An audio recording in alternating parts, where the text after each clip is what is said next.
Episode 3. The Ghost Appears.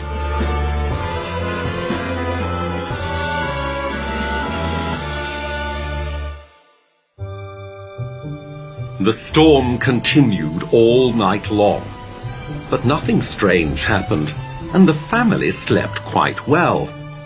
However, the next morning, when they came downstairs for breakfast, they found the terrible stain on the library floor again.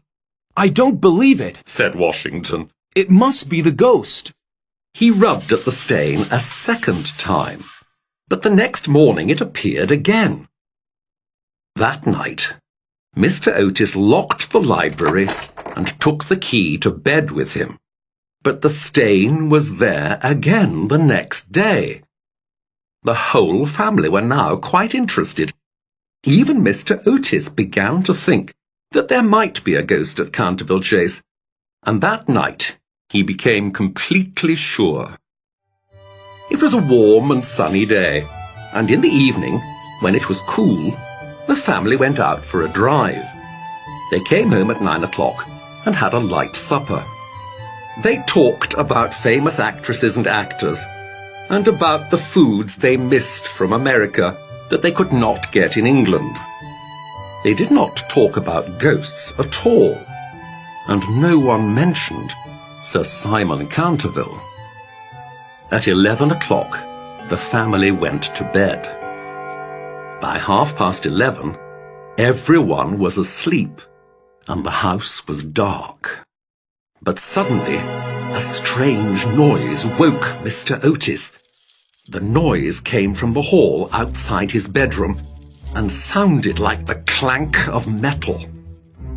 Mr. Otis got up, lit a candle, and looked at the clock. It was exactly 1 o'clock. He felt very calm and was not at all worried. He could still hear the strange noise, and now he could also hear footsteps. Mr. Otis took a small bottle from the table next to his bed.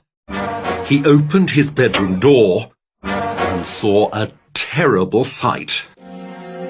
There was an old man in the hall with red eyes and long grey hair. His clothes were old, dirty, and torn, and there were chains around his wrists and ankles. "My dear sir," said Mr. Otis, "your chains are making a terrible noise. You really must oil them." He showed the man the small bottle. "This is a bottle of Tammany Rising Sun Lubricator," he said. "It's just what you need."